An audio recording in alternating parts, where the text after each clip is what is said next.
when you live a day at a time, and when you also know you are living on the edge, anything can happen, and any moment your life can be extinguished. Then you value every day of the life, and then you want to give your best. You want to make sure that whatever you want to achieve on that day, you do it with all your spirit, compassion. You give it all your 100%. And when your time is short, you want to achieve more and more things, so that you know the time is running out. Therefore, let me do my best and give it the best shot.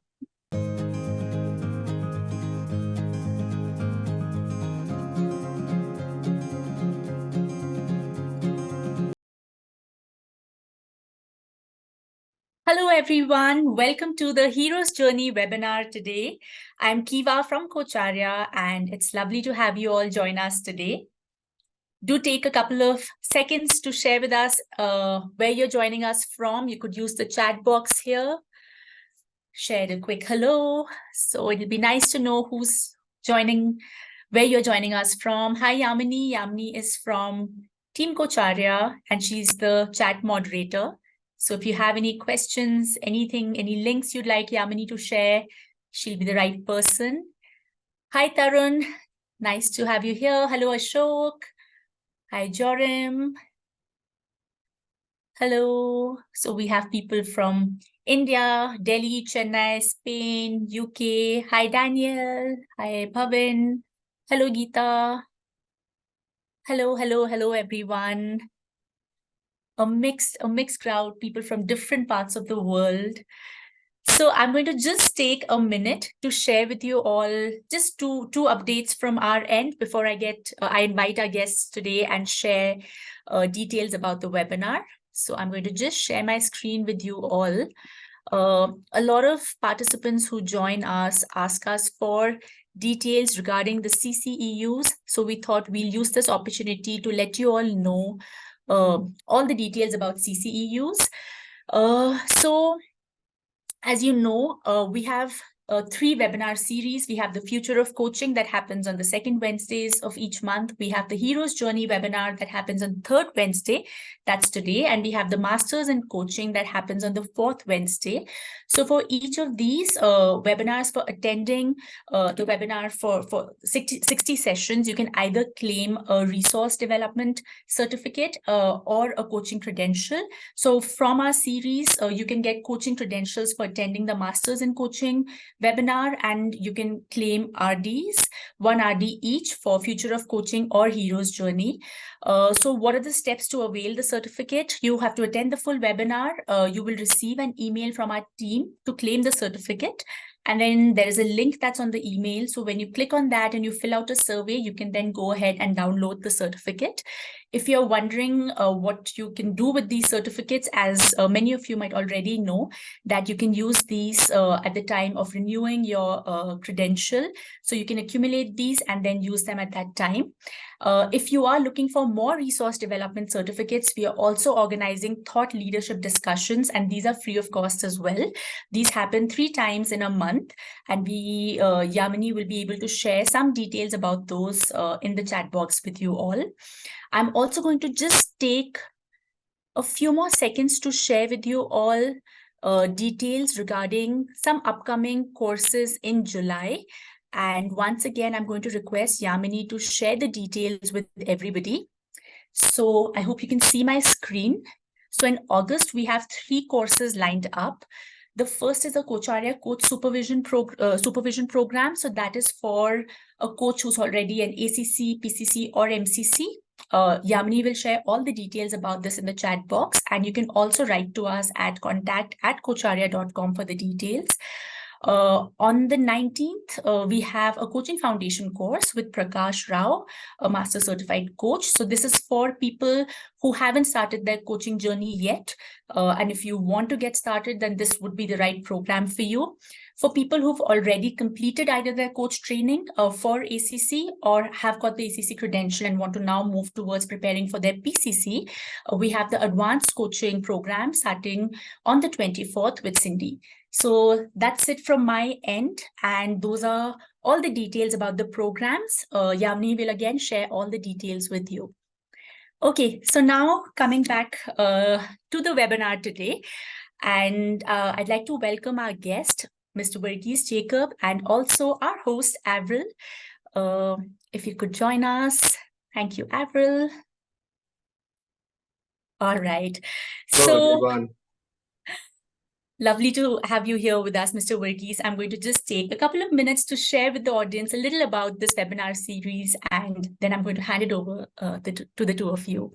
Thank you. So the webinar today is the hero's journey with Mr. Verghese Jacob, and we're going to be exploring what leadership of the heart and the mind really look like.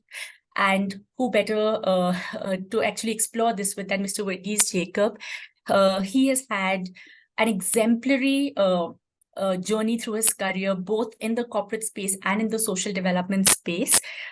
He's an electronics engineer with an MBA from XLRI Jamshedpur.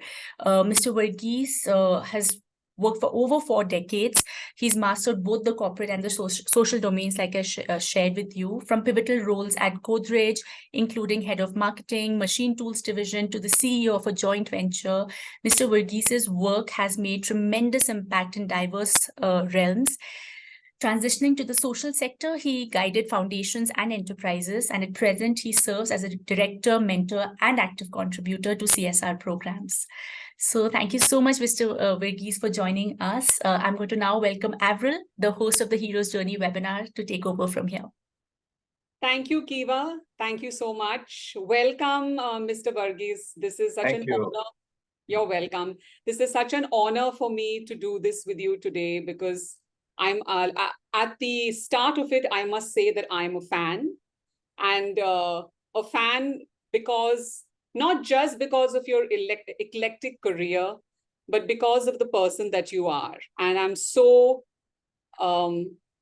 joyful to share you with my community.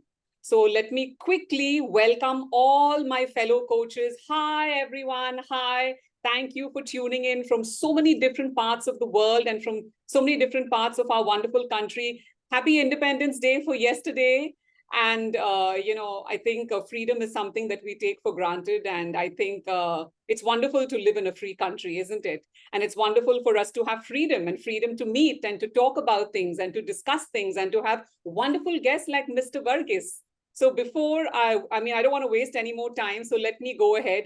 So if you see me looking up there, it's because my questions are pinned there, because sometimes technology fails me and I'm happy to just have one computer and an A4 size sheet on which my questions are.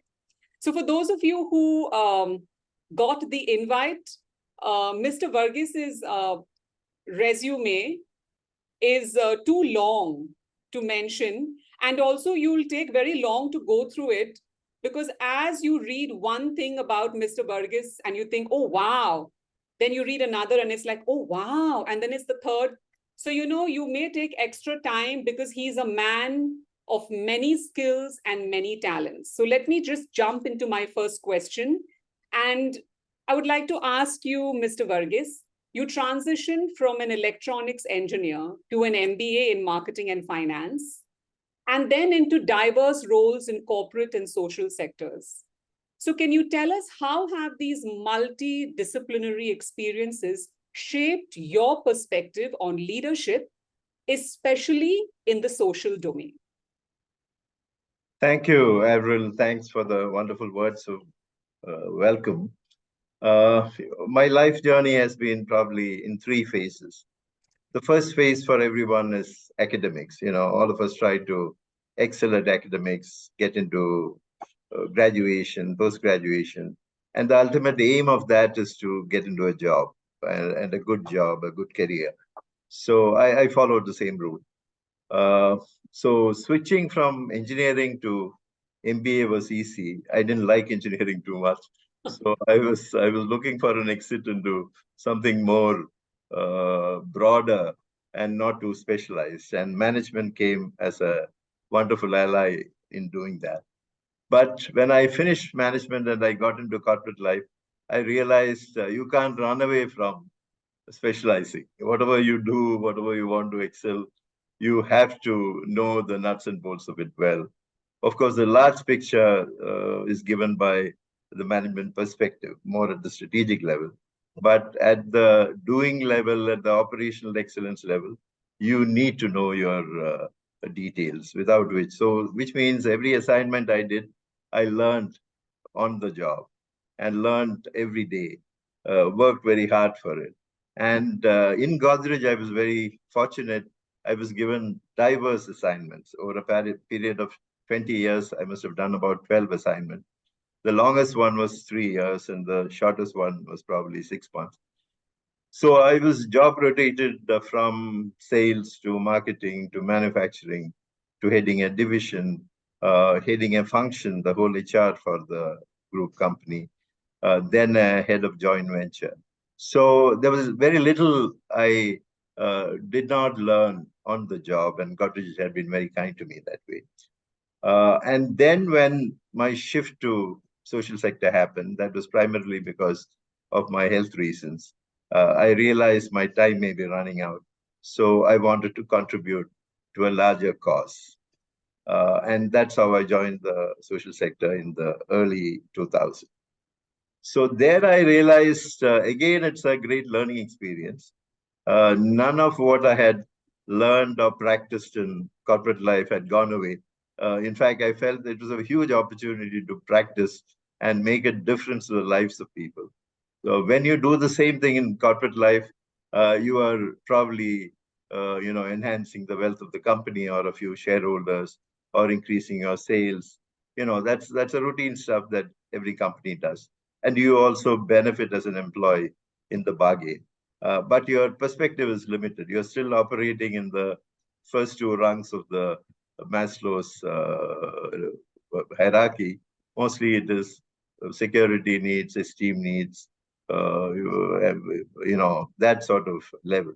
But the minute you start doing social work, you realize that you're serving others. And there are so many people, deserving people to be served. And your commitment, your passion, and your knowledge of management practices, and also combine that with technology enablers, you can make a huge difference. So for the same limited money that social sector has, if you bring these tremendous value multipliers like management practices and technology enablers into managing NGOs, the difference you make or the impact you make is multifold. So that's been my experience. So the more multifunctional experience I had, I could give back to society. And that's a great opportunity I got in social sector. Thank you so much for explaining that so well.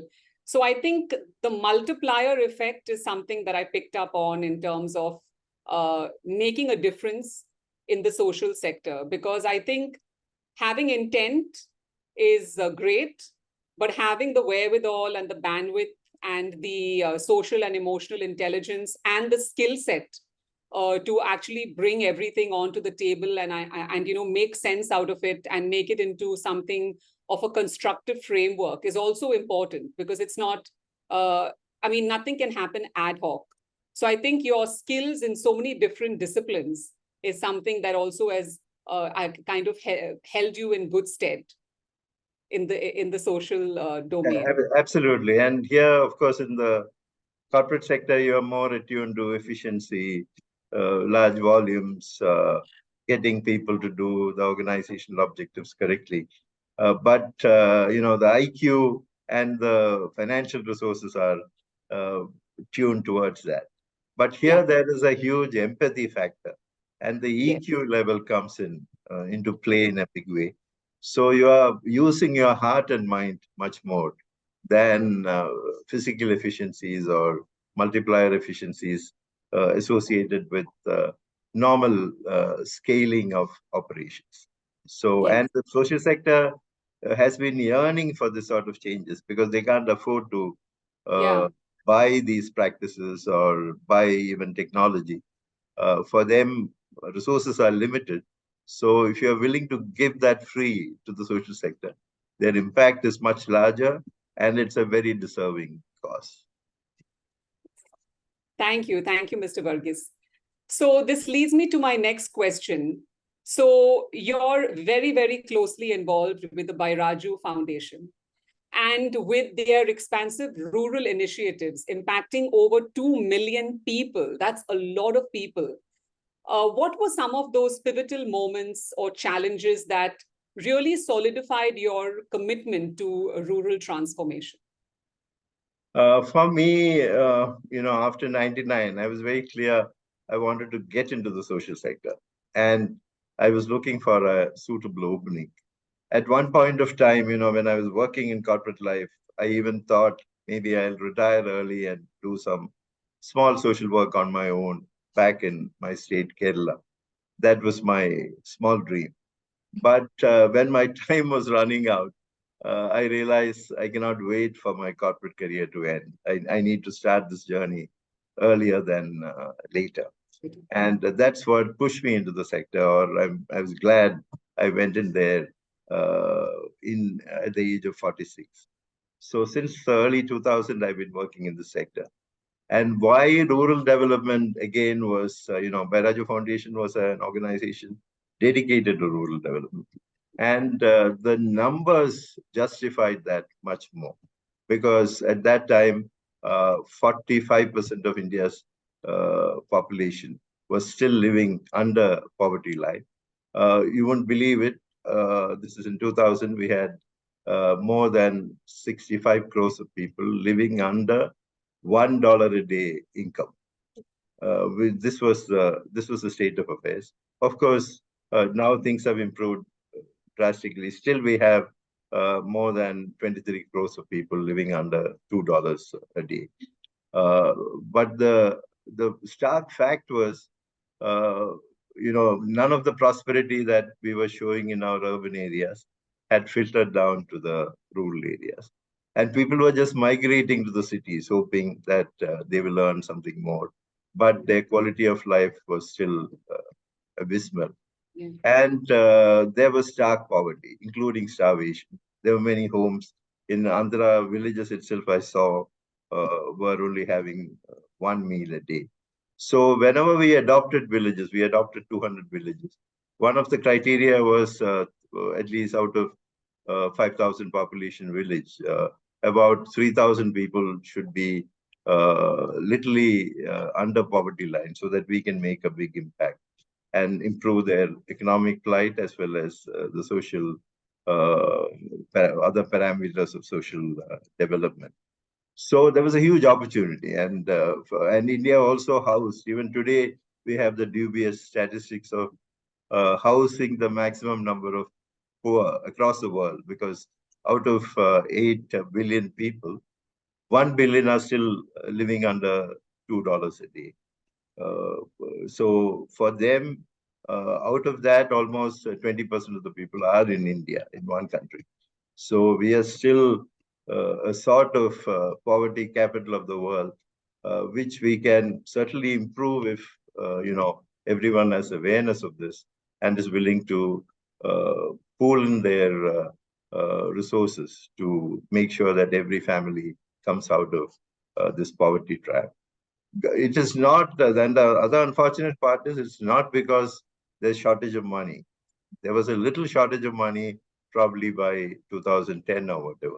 Today, there are enough government schemes supporting rural development and poverty eradication. But unfortunately, it does not reach the last mile. 30% of the people are still not getting all the benefits they deserve or the free schemes they are entitled to. There are blockers in the way by way of corruption, inefficiency, lack of accountability. And surely, therefore, government alone can't do this job. And which is why there are other players, including corporates, NGOs, the community itself. All of them have to go into it in a big way to make sure India progresses. And the very last, the poorest person in India should become prosperous. Only then this journey ends. Absolutely. Thank you, Mr. Verghese, for explaining that so clearly. And like you said, I think each sector of society, especially in the urban areas, like you said, corporates, individuals, communities, each of us can do something. So, if you'd like to share with us something later where we can, as communities or as people in corporate, if we can help in any way, it just came to mind. I didn't really have this, as planned. But when you were talking about it, it just struck me. I mean, I don't think anybody is too small to make a change. His Holiness has a very funny joke, but it's so profound. So, once he was teaching us, and he said, I think somebody in the audience, some foreigner or something said, "Oh, but we are too small. How can we do something? In the grander scheme of things." He was talking about something like world poverty or something, and then he very, tongue in cheek, he said, "Have you spent the night with a mosquito?" And that person didn't get it, and he said, "Spend the night with a mosquito, and then you'll know that you're never too small to make a change." So, Yeah, absolutely. Yeah, so, so you're Elaine, very right. Yeah. so if you'd like to share something with us where we can contribute either as a community, as individuals, or as coaches, I think we'll just put it out there and people can feel free. It's not something that's compulsory, but it's something that could help. I mean, every small drop can fill an ocean. So I think it's something that can help. Absolutely. See, let's look at it this way. I've already told you it's not about money. And Yeah. most of us, when we feel a little guilty, we will do some, check to Charity. charity. Yeah. Yeah. And then we assume we have done our bit. But that's a very passive, more out of guilt rather than wanting to make a change. Of course, Yes. sharing some of our wealth is always good. But if you combine on top of that little financial resources, what you give your time, you give your passion, you give your competence, you give your networks that you have, bring it to the same cause. The multiplier effect is far more. Exactly. You get personally involved in making that change. You also see empathize with the lots of people you are touching, and also you improve the organization, you improve the project team that is working with you. You can, so therefore, each one of us individually, each one of us also in our workplaces, we don't have to compartmentalize our lives and say that work means only work, or social sector means I have to join social sector fully and work for it, or leave everything out in life and go do, social work, sannyas. We don't Yeah. have to do that at all. We can Yeah. do everything parallelly. We can do it on scale. We can do it with excellence. And if we are able to, just have that commitment within us, so many hours a month I'll spare for this, for various causes, or pick one or two causes which attracts you and also connects with you for whatever reason. And then go work with the organization and work with the people in need. And your life will get transformed. Let me tell you, it's a completely different experience. Fortunately, the CSR compulsions and all are coming into the organization in the last 5 6 years. Today, also, the papers had reported 25,000 crores of money has been spent by corporates for CSR projects, which is uh, Yes. very good scale. But imagine on top of that money, if you add the commitment of the employees of the organization, or we as individuals, or each one of us, even post retirement, I would say this is a fantastic activity to take up and keep you sort Absolutely. of committed, working hard, at the same time giving a much larger meaning in your life. Yes. Yeah. Social sector is the best sector. And there's so many, even for the Kocharia group, there are so many children who are out there, millions of them in rural villages or schools or colleges, or wanting to be taught the latest content, or career counseling, or Yes. preparedness for taking up a job, or there's so many equal opportunities they lack, Absolutely. which a city kid may have thanks Yeah. to his parents' wealth. But a poor child will not have that. He will not even have Yes. the proper connectivity. So if you spare some time and using all our, just like we are connecting across the world on a virtual platform now, the same platform can be used for educating a lot of deserving children. And my experience in the last 20 years has been give a small hand of help to a deserving child uh, who doesn't have the financial or opportunity chances. He will climb to heights much more than what we would have ever imagined. Yes. Because that little help will make a big difference to his life. And once he gets connected to a larger opportunity, his family gets redeemed, then the community around him gets redeemed. So that's the best way we can help others. There's no, Yes. Absolutely. and it gives far more depth and meaning to our own lives. Yeah. And it's something you said just struck me before I ask my next question. When you're kind to somebody, it passes on. I mean, if you're kind to a person, they are usually kind to somebody else, and it kind of forms a chain of kindness. And, people have compassion because, they remember the kindness of people. So we're always standing on the shoulders of giants. And, we must never forget that. So I Yeah. think what you said is There's always this virtuous cycle. You absolutely. start with a good deed or a good word or a good thought that multiplies and that goes across the world. And you don't have to expect the same kindness to be reciprocated by the same person who Absolutely. gave it. Yeah. It will Absolutely. come It could back be to somebody you. different. Yeah. It will come back to you In manifold some way. from Yeah. unknown sources. Strangers will come and give you goodwill. Kindness. And my Exactly. experience has been exactly that. So never think twice about giving and never worry about whether this is a wrong cause or a wrong person. Give it with all your heart. It'll come back in great measure back to you. Thank you, Mr. Verghese. Welcome. Let me go on to my next question, which is about philanthropy. So, you are a Six Sigma Master Black Belt. That says a lot about your mental discipline and about how incredibly talented you are and incredibly committed you are to whatever you do. And you pioneered the Six Sigma methodologies in in the Bairaju Foundation model, right? In the rural sector model, if I'm not mistaken. I'd just like to ask you, how has this unique approach amplified the efficiency and the impact of your projects, especially in the realm of rural development and empowerment? We were the first NGO in the world to Yeah. adopt Six Sigma methodologies, which was new at that time. GE had already implemented it to some extent. And GE and some companies in India were having a tie-up to popularize these, the corporate world, yes. But not that it is rocket science.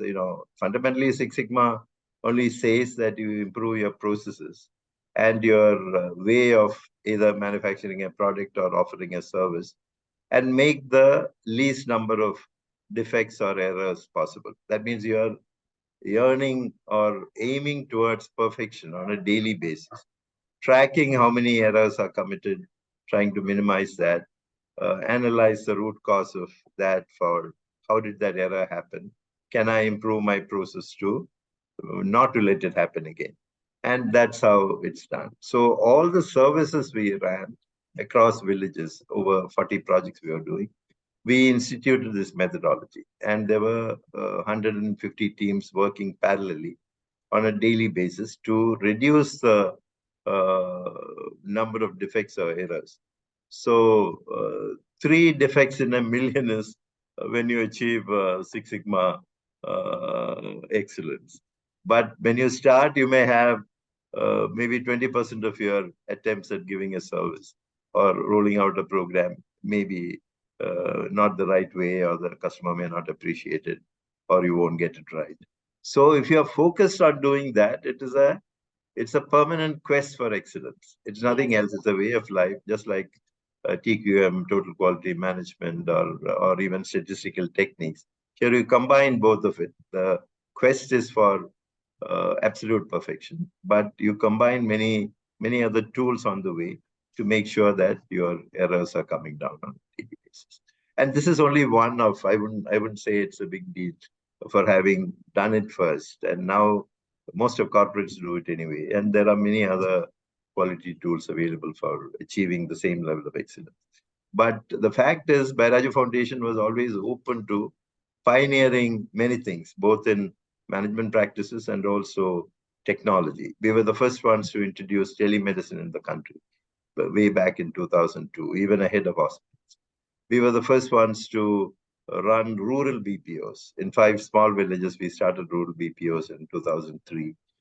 We also incubated large national projects like 108, the emergency management system, 104, the health management system, which are now prevalent in more than 20 states across the country, which are all now public-private partnership projects. So the fact is, you do something innovative, combining the best of management practices at that time, along with the technology best practices. You can make a huge impact on the social sector, even when people are not paying big for it. This is a large volume, small margin game. And if the government funds it, then you can do it at a national scale, like 108 and 10. Yes. Mr. Verghese, there's a question come up from somebody who's asking, can you please give a specific example for the Sigma approach? With the work that you've done, I think. That's As what I said, you start a process. Suppose I say that we start a call center. Any rural person can call in and ask for help or emergency or whatever. So we put up a first process in place. If a call comes, in how many seconds the call should be answered, what should be the script of the call, uh, how does it get resolved at the end of it? Did we really meet the request that he was asking on the phone? So if that is your service, serving a rural customer who is making a request on a call for a emergency situation. He wants either an ambulance or wants information about the nearest hospital or medical store or whatever.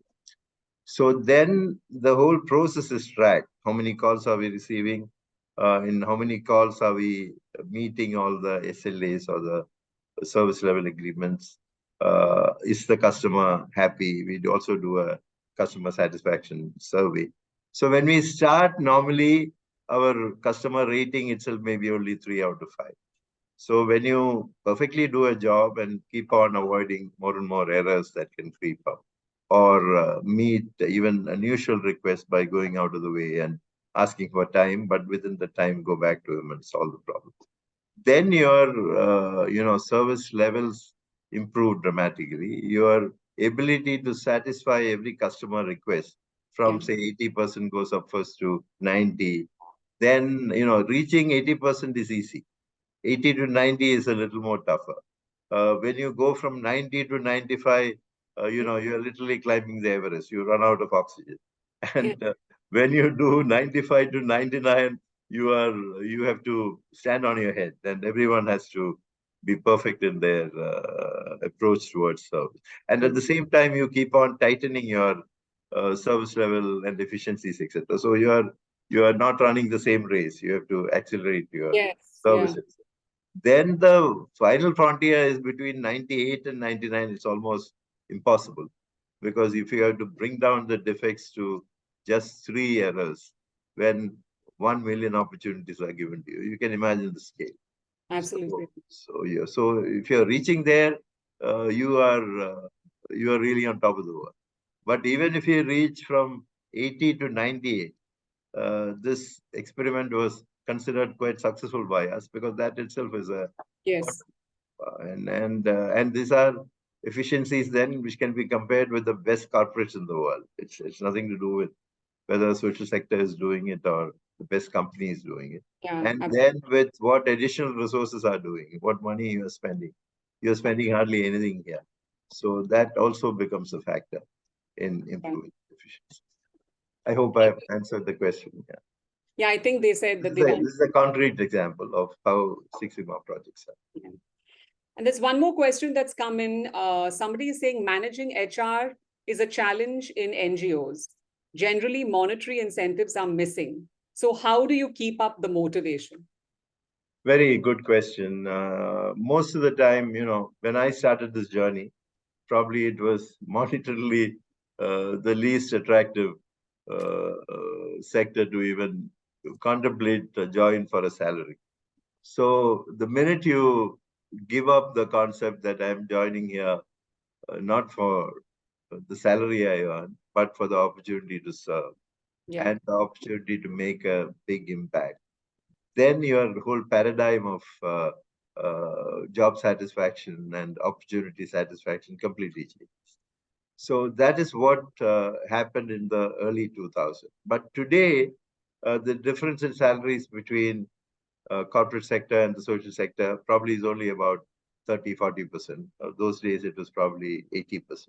Mm. And some of the top jobs in the social sector are even paying better than corporate uh, jobs. For example, if you are Bill Gates, Bill and Melinda Gates Foundation, head of the country in India, probably that position may earn 5 times more than a CEO in a small firm.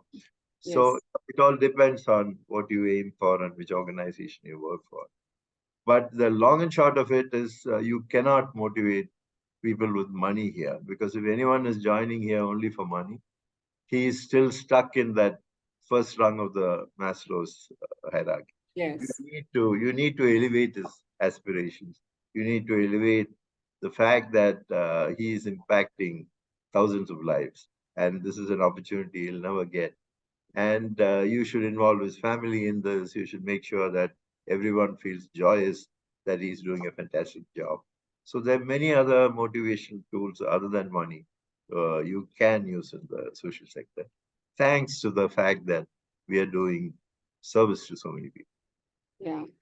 Wow, that was a great answer. I think also what's coming to mind for me is, the person has to have that passion and purpose, or, somebody has to guide him towards that, Yes. in case, yeah, passion and The purpose. only people who have found a larger purpose in life and also willingly joining, saying that I want to serve, those people I found, when you employ, I've sort of probably interacted with more than 10,000 people in the sector, different organizations. And what connects all of us is, you can see the spark of purpose and also the willingness to go into the most deprived places, interact with people who are not having any Yeah, financial resources, and that commitment, to make that happen.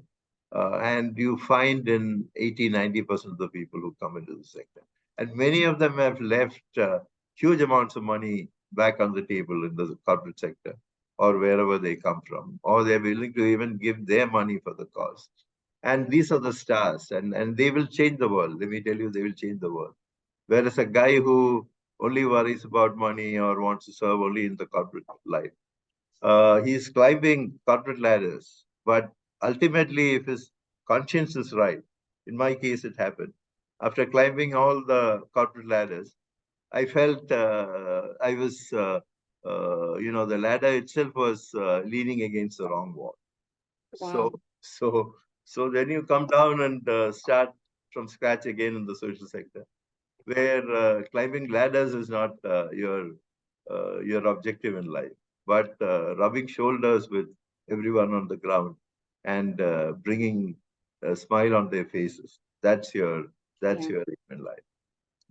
Thank you. Thank you, Mr. Verghese. Yeah. So, we've discussed your health challenges and you seem very open about them, and it shows your resilience. With your personal health challenges and combined with your motto, never say die till you really die, they're truly inspiring. And I'm just wondering if you could share with us, how have these personal adversities influenced your approach to your social initiatives and your outlook, your mission driven outlook?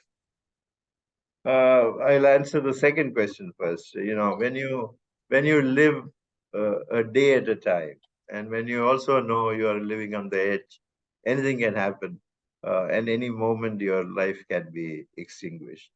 Then you value every day of the life, and then you want to give your best. You want to make sure that whatever you want to achieve on that day, you do it with all your spirit, compassion. You give it all your 100%. And when your time is short, you want to achieve more and more things so that, you know the time is running out. Therefore, let me do my best and give it the best shot. Of course, some other people, if they look at it negatively, they will see the other side of things. They will lie down to die, or they will say that, oh, this is too much for me, or, that negative thought should never enter your mind. So the minute, so it can come out of only one paradigm in your mind, that of gratitude. If you are happy with everything you get, even the challenges that come your way, and you treat them as gifts from somewhere which you have to use most optimally, then you will find this, every day I want to give my best. I don't care what happens. And the other part is, you need to accept death as a certainty. Yeah. Because if you are fighting death, or if you are trying to prolong your life saying that why me, and self pity, all that is futile, because all of us have to die one day. What we are not controlling is only the day and time of our exit from Yeah. here. It's an inevitability. We have to Yes. go from here. There's no doubt about that. So if that's the case, might as well accept it and then learn to appreciate every day of the life you are getting, where you can contribute. So even if you are partially healthy, there are so many things you can do to make a difference. Please continue doing it. And the other things, whatever is outside your control, if your body has genetic issues or diseases which can come without your knowing, that is something you don't have to worry about, because we can't control it anyway. What we can control then is our positive attitude, that our doctors will cure us, that the best medical facilities we have, that there's so many people, wishing you well and praying for you to come back to life. These are moments, or you have a very good supporting family, loving family, who want us to, be with them. So these all give you extra reasons to continue life. Of course, one day you'll have to go. Be prepared to go every day if the call comes. But while you still have the last breath, never say die. Keep living. And yeah. So I just like to read out a comment from so many people sending you so many good wishes and hearts and claps and all sorts of emojis. And Suresh says, Verghese has no health challenges. He challenges all of us each day to do our very best each day. This is just who he is, as I've known him for over 30 years. Thanks, So, Harish. Yeah. He's a dear friend. We have traveled a long way in our journey together, and great source of support. Thank you, Suresh. Yeah. and Trevor says, excellent perspective and purpose and total commitment to social service. Jacob Verghese, you are an ideal example of leading with compassion and freely giving back to society. Kudos. You are truly inspirational. So Thank I you. think, Is it Trevor D'Souza? yes, Trevor D'Souza. Thanks, Trevor. Trevor was with me in XLRI 1 year junior. Wonderful to hear good words and good wishes from you, Trevor. And Tarun says, you have an excellent positivity in you. Thank you. Thank you, Tarun. So I just wanted to talk about coaching in the social sector. What has your experience been so far? I think formal coaching is definitely required, because many people who come into the social sector may not have been exposed to the corporate sort of training, especially in soft skills, all that. But many of them come with a huge positive attitude and empathy levels, which are far greater than what we normally see on the streets. So training them is very easy. They have a very high willingness to be trained and motivated, and their motivation also is mostly coming from self-motivation. So they're not looking to others to reward them or incentivize them, or that's not their frame of mind. They're willing to do that extra mile to serve others. But there's a lot of need and opportunities for people to be trained. And there, the Kocharya colleagues may be of great importance and significance. Some of you can take some time, some part-time off and train people in social sector. And you can also train in a big way the beneficiaries, the school's children, the housewives, the farmers.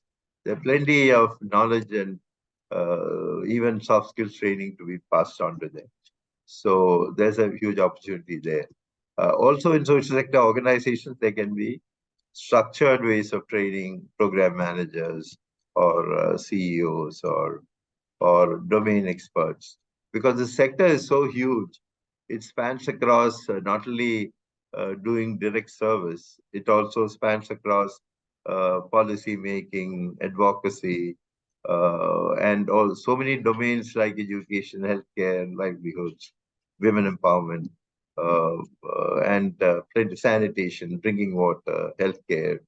Almost everything you touch and has an impact on your life, this sector also does it, Yeah. and at large scale and in remote places. So what the government should be doing, actually, some of the places the NGOs are forced to do because their services don't reach the last mile. Yeah. So there's a huge opportunity for both training and also learning. And there are volunteering opportunities where some of the corporate executives, including coaches and trainers, can go and spend time in the project sites in of NGOs and come back definitely a better person, that I can guarantee you, and also with lots more of empathy. And you would have also contributed whatever skills and knowledge Yes. you have to an audience who is very willing to receive that. Yes. Thank you for that. I mean, it was a really good question. I think because we have so much to learn from these people as well. I mean, we may be giving them our services if we go as coaches or consultants or as people to offer our services. But there's so many qualities that they have that we can learn from them. So it's always a give and take. And I think, like you said, I think we could become better people because we can learn empathy, compassion, sympathy, and those qualities which a lot of us in the urban atmosphere, in the urban setting, a lot of us have forgotten those, or we have to make an effort to practice those, and those are actually genuine, they're genuine tools which can help us navigate difficult situations, especially when we cross difficult terrain in our lives, health wise, personally, relationship wise. I think those kind of tools really help us to have our emotional intelligence around us heightened so that we can help ourselves and people around us. So, Yeah. yeah, You have hit it on the head, absolutely, because for one, the amount of happiness that people with least resources have is amazing. When you see rich people unhappy with everything in the world, you go to a poor slum or a hut, even if they have only one meal a day, if the neighbor falls sick, they will share that meal with them. yeah, Or, or their meager savings, they will help to take them to the hospital. That sort of generosity and willingness of heart and very simple mindsets. They're wonderful people. You'll never find people like that. Whereas some of those human qualities we lose in our day-to-day, struggle or race for corporate career or something else, or we want to excel at somebody else's cost, or we want to win a game. We think it's a unified game. So it's really not necessary. All of us can be happy in our own ways with what comes to us on a day-to-day basis, yes, and we can help each other, collaborate with each other, and also create a world where there is far more contentment and happiness and good health rather than unnecessary competition. So this is time to collaborate, not to compete at all. thank you. That's so well put. Time to collaborate and not to compete. So, Geeta has a question. She says there are so many young professionals who transition quite early in their careers to the social sector. What is your message for them, as well as the learning skills they need to be prepared with and to continue learning? Yeah, see, there are many people, as I said, most of us have that calling within us. At some stage, we want to serve others. We may be already doing it while we are working, or as a child, we have done some amount of social work. Our parents took us to project sites or whatever. But in many people of late, I'm seeing last 10 years, there are very bright corporate executives who are leaving the corporate field and voluntarily joining or looking for opportunities in the social sector. And they're willing to give up some of their material gains or attachment towards status or titles or whatever. So that's a very good sign. And if they have come to the sector out of their own volition, I'm sure they'll be an outstanding success because they have seen the one world. They're going to see another world which is very different in life perspectives. So for them, very little external training is required. But what they may want training in, they already have the corporate skills. They also are good communicators, etc. They can also bring a lot of their networks for helping them in the social sector. But what they may need is sort of bringing the community together, communicating in languages which you are not familiar with, Yeah. sense of empathy that may be required, and good project management skills to ensure that what they have learned and practiced in corporate sector, they are able to instantly bring for instant benefits of scale or better efficiencies in the social sector. Thank you And so one thing much. I can promise you, you will meet some very good-hearted, wonderful people in the sector. There are plenty of them, and you will rub shoulders with some of the leaders in their own domains. Many Max Assay Award winners. These are all people with great hearts, and they have found their calling in life quite early and have Absolutely. done wonderful work. Yeah. Uh, Tarun is asking a question. One second. Do you think informal but customized humane ways of coaching for soft skills is more likely workable instead of a structured formal way for trying to coach stakeholders in the social sector? Yeah, in the social sector, informality is a great advantage, and you cannot bring rigid structures into outcomes that you want. So probably because many a time there are other facets in these people which they may not have been exposed to. So some of the structured course material we use in corporate life may not be quite relevant. You may have to tweak it to the target audience and the way they do their work exercises or group interaction, etc. So I would always recommend informal training setups, and informal content can be structured, but how you roll it out and how you experiment with different people on the same content or variations of the content we should be, as trainers, we should be open. And it's fun again. There are many trainers who are very comfortable in even very informal settings. We have Paul Matthew in the audience. He's Yes, one great example of it. Corporate theater, which is, he will break every barrier possible with even people coming with a lot of unnecessary baggage with them. yes, absolutely. And Paul himself is an artist. He's an Yes. actor. Yeah, Yeah. and it was in corporate for a long time. And so I've heard his story to another very inspirational person who's on this call.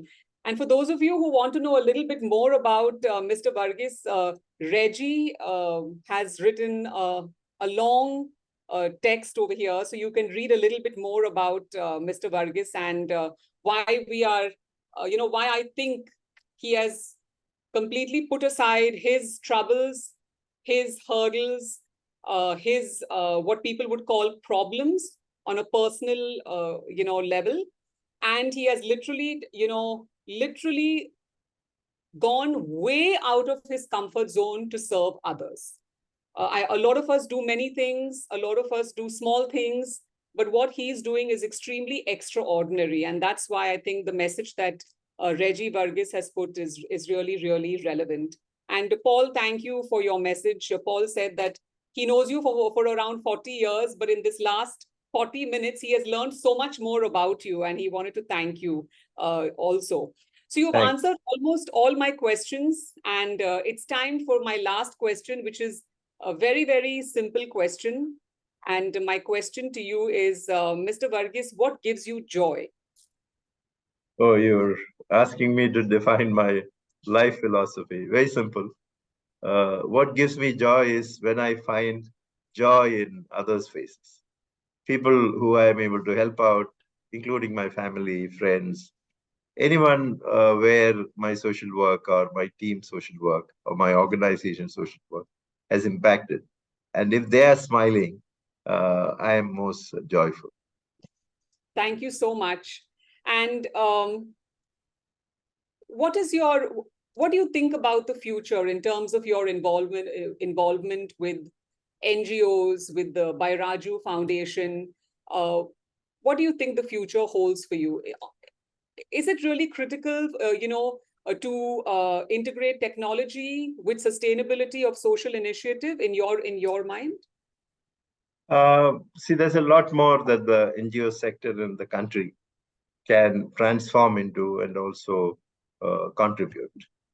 About the contribution, I already said earlier, many more developmental areas which the government is not able to address or to hasten poverty eradication, etc. NGOs can play a very sizable role and a meaningful role. In terms of applying the best practices from technology and management practices is a much faster way of, in my view, of increasing scale and eradicating poverty than just giving money in the hands of people. So we can speed up poverty alleviation by bringing technology in a big way. So traditionally, the social sector used to focus only on economic sustainability. You Yeah. know, as long as you have money, Yes. the project will run, and as long as the money dries out, the project ends, and the organization also probably withers away. So Yes. it was all about collecting donor money and then spending on projects. But then, as the sector evolved, people realized there is a social sustainability and environmental sustainability. Social sustainability is about you have to first, before breaking even or spending your money most wisely, you have to get acceptance of the society or the people among whom you're going to work.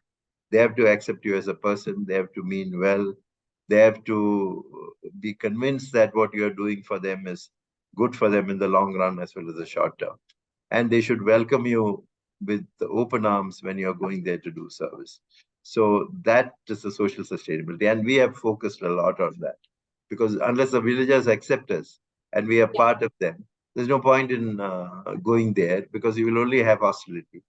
Or if the village is already divided by religious divides or political divides or gender divides or whatever, then again there are huge amount of divisiveness and barriers you're trying to overcome, which is not really worth it. So you have to first break those divisive barriers. The third aspect is the environmental sustainability, which is again, every NGO which is working in modern times should accept it as a credo. It is the part of the, triple bottom line and all that. So you cannot degrade the environment in which you are going to do your project. You have to leave it a better place, both in terms of pollution, greenery, uh, green sustainability, all that thing. Now, the fourth element we are trying to introduce is the digital transformation part of it. So, first is economic transformation, social transformation, and environment transformation. To that, if you add a fourth leg of development, which is digital transformation, because today what's happening in our country is the connectivity has become very good. Most of the Yeah. rural people are even having smartphones. So that is a bridge which we can use. And once satellite communication comes in, even remote areas or tribal areas up the hills, can all be addressed using such technology advancement. Then our pace of poverty eradication and development in this country will be much more. So this is my belief. There's a lot more. If all the four legs of development or transformation start firing together, then the synergy that we'll generate is 10 times more than the sum of its, individual contribution. Yeah. Thank you so much for explaining that so eloquently. There have been a couple of requests. I really want to let you go because I know it's past time and you must be tired. But I just have one more question because a lot of people have been putting in the chat. Please request Mr. Verghese to share the support that he's received from his family, even more inspiring. Tremendous support. One, I was born into a very good family, very loving parents. So initial years were very joyful. Then, as I got married, I have my wife Sunita and my only daughter Roshni. She's based in the US. Both of them have been great pillars of support. And whenever I've had a medical setback or a challenge, which has been, I've had 6 lives so far: 2 kidney failures, 2 heart failures, couple of sepsis, hospitalization in the ICU. Everything I have survived, and it's thanks to the great support by both Sunita and Roshan. And they give me a reason to live longer. Not that I want to hang on, but as long as I'm healthy, that's a great motivation. I met Sunita very briefly just before the call. You introduced me to her, and I must say that she's really like her energy is so amazing, and she's got such a great smile. And I can see somebody said something about Sunita. Sunita and Roshni are the two indomitable individuals who walk the way with him. So much respect for Sunita. Somebody else, Sunita, said his wife Sunita is a real angel. So I think, I think I read it right because the first word that came to me was angel, but I thought, maybe I shouldn't say that word. But when I saw her, she seemed to be, really extraordinary. And I have a guardian angel with me all the time. That yeah. has substantially increased my chances of coming back. Yeah. Yeah, but I think we're so glad that you have 6 lives, and we're hoping that you have more than 6 lives because just in this last 1 hour, you've enriched us immensely. I've had many guests before, and with all due respect to everybody, I must say that I've never seen so many emojis of different kinds coming in terms of support for you and lots of chats. I don't want to read all of them because it might take another 15 minutes, but so much of support and not just support, but so much of awe and gratitude. I think gratitude is the right word that's coming in for you for being inspirational and for being the person that you are. So I want to thank Reggie for allowing me to, and for suggesting that I contact you to do this podcast because I knew, and of course, he very well knew that you would be the right fit for our community because of the amazing heart that you have, and with the skills and with life skills and with your mission to serve. So thank you so much, Mr. Verghese, for being with me here and being with our community. And we all wish you, I think I speak for everybody here, we all wish you with so much of good health, well-being, happiness, and joy, and with continued success to enriching the lives of all the people you touch, especially the underprivileged people and in the rural sectors who really need a guardian angel like you. So Kiva, I will give you the honors to close this. And if Mr. Verghese wants to say something before you take over, I would hand the stage to Mr. Verghese now.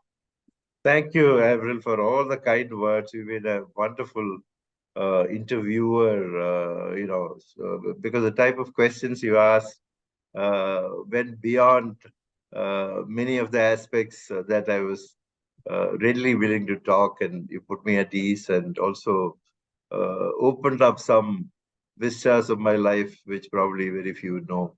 Thank you very much for that. Wonderful job there. You're most welcome. I had a lot of help from my fellow coaches and Kiva. Yeah. Thank you. Thank you. And also, gratitude, as I said, there are three things which are important. Gratitude is, be thankful for everything that comes your way. Count all your blessings.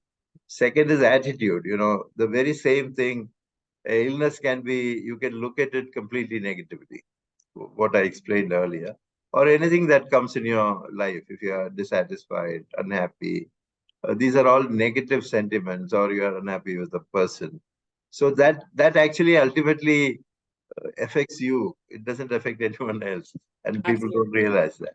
And the third is the fortitude part, which is the courage, which comes out of necessity. When you're on the edge, you need to have the courage, and you Yeah. can't. You have to willingly take the risks that you take, and not be afraid. And then most of the people are afraid, as I said, of dying, or dying early, or dying when they don't want to. And none of us want to go without kicking and screaming. So, Yeah. so the point is, accept it first, and then your life is very peaceful, and be ready to go any moment. And every day you get is a bonus in life. Treat it that way. Thank Thank you. Thank you very much. Thank you so much, Mr. Verghese, for this wonderful webinar. I think we are all leaving feeling extremely inspired and with so many valuable lessons that you've shared. As you can see, our entire chat box is buzzing with so many comments from all our viewers today. Absolutely. And like Avril said, a lot of emojis coming in for you. Thank you so much for all that you've shared with us today. And I think I'm going to steal something that one of the participants, I think Paul Matthew wrote, which is the world is a better place when there are people like you in it. So we're glad that we had this experience of the webinar with you today. And thank you so much, Avril, for hosting the webinar. And as always, it was a wonderful webinar. Thank you so much, Mr. Verghese. Thank you, Thank you. Avril. And Thanks thank for you to all the coaches and to all our fraternity who's joined, and to all the guests and all of Mr. Verghese's friends, and of course, Kiva for holding fort for Kocharya. Thank you. God Thank bless. you so Good night. much. God Thank you, bless. everyone. Thank you for Bye-bye. joining us. We'll see Bye. you next Wednesday. You. Thank you. Bye-bye. Bye-bye. Bye-bye.